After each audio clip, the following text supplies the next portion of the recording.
Hello guys, welcome to my YouTube channel. ಯಾರು ನಮ್ಮ ಚಾನಲ್ಗೆ ಸಬ್ಸ್ಕ್ರೈಬ್ ಆಗಿಲ್ಲ ಬೇಗ ಸಬ್ಸ್ಕ್ರೈಬ್ ಆಗಿ, ಹಾಗೆ ಬೆಲ್ ಐಕಾನ್ ಮೇಲೆ ಕ್ಲಿಕ್ ಮಾಡೋದು ಮಾತ್ರ ಮರಿಬೇಡಿ.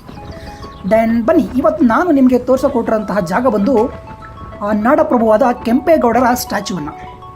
ಮತ್ತೆ ಗೆಳೆಯರೆ, ನಮ್ಮ ಕೆಂಪೇಗೌಡರ ಸ್ಟ್ಯಾಚ್ಯೂ ನೋಡೋದಕ್ಕಿಂತ ಮುಂಚೆ ಒಂದಷ್ಟು ವಿಚಾರಗಳನ್ನು ತಿಳ್ಕೊಳ್ಳೋಣ ಅವ್ರ ಬಗ್ಗೆ. ನಮ್ಮ ನಾಡಪ್ರಭುವಾದ ಕೆಂಪೇಗೌಡರು ಜನನ ಬಂದು 1510 ಯಲಹಂಕದಲ್ಲಿ, ಮತ್ತು ಅವರ ಮರಣ ಬಂದು 1569ರಲ್ಲಿ. ಮೊದಲಿಗೆ ಕೆಂಪೇಗೌಡರು ವಿಜಯನಗರ ಸಾಮ್ರಾಜ್ಯದ ಶ್ರೀಮಂತ ರಾಜ್ಯವಾಗಿದ್ದ ಯಲಹಂಕದ ಪಾಳೆಗಾರರಾಗಿದ್ದರು.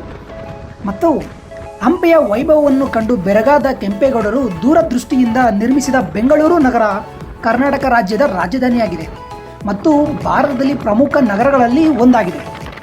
ಮತ್ತು ಗೆಳೆಯರೆ, ಕೆಂಪೇಗೌಡರಿಗೆ ಮತ್ತೆರಡು ಹೆಸರಿದೆ. ಅದೇನಪ್ಪ ಅಂತ ಹೇಳಿದ್ರೆ ಕೆಂಪಯ್ಯ ಮತ್ತು ಕೆಂಪರಾಯ.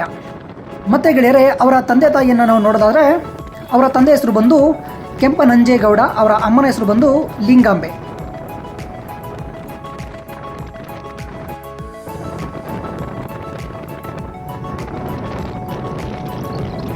ಮತ್ತೆ ಗೆಳೆಯರೆ, ಈ ಒಂದು ಪ್ರತಿಮೆ ಏನಿದೆಯಲ್ಲ, ಸ್ಟ್ಯಾಚ್ಯೂ, ಅದು 108 ಅಡಿಗಳ ಎತ್ತರವಿದೆ.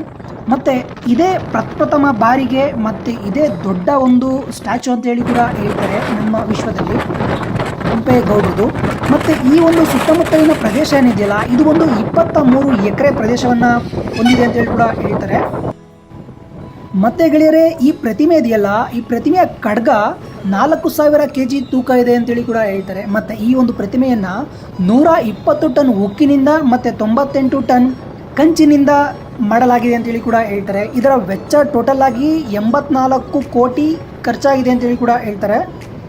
ಮತ್ತು ಗೆಳೆಯರೆ, ನಾಡಪ್ರಭು ಕೆಂಪೇಗೌಡರ ಈ ಒಂದು ಪ್ರತಿಮೆ ಒಬ್ಬರ ವಿಶ್ವದ ಅತಿ ಎತ್ತರವಾದ ಪ್ರತಿಮೆ ಎಂಬ ಹೆಗ್ಗಳಿಕೆಗೆ ಪಾತ್ರವಾಗಿದೆ ಅಂತೇಳಿ ಕೂಡ ಹೇಳ್ತಾರೆ. ಫೈನಲಿ ಇವಾಗ ನೀವು ನೋಡ್ತಾ ಇದ್ದೀರಲ್ಲ, ಇದೆ ಆ ಒಂದು ಗತ್ತು ಗಾಂಭೀರ್ಯ ನೀವು ನೋಡ್ಬೋದು ನಮ್ಮ ಕೆಂಪೇಗೌಡರದು. ಅದು ಕನ್ನಡಿಗರ ಗತ್ತನ್ನು.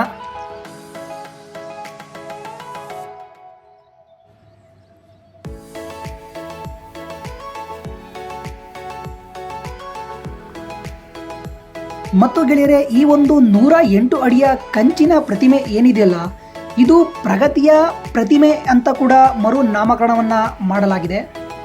ಮತ್ತೆ ಗೆಳೆಯರೆ, ಈ ಒಂದು 108 ಅಡಿಯ ಸ್ಟ್ಯಾಚ್ಯೂ ಏನಿದೆಯಲ್ಲ, ಇದು ಕನ್ನಡಿಗರ ಸ್ವಾಭಿಮಾನದ ಸಂಕೇತ ಅಂತೇಳಿ ಕೂಡ ಹೇಳ್ತಾರೆ.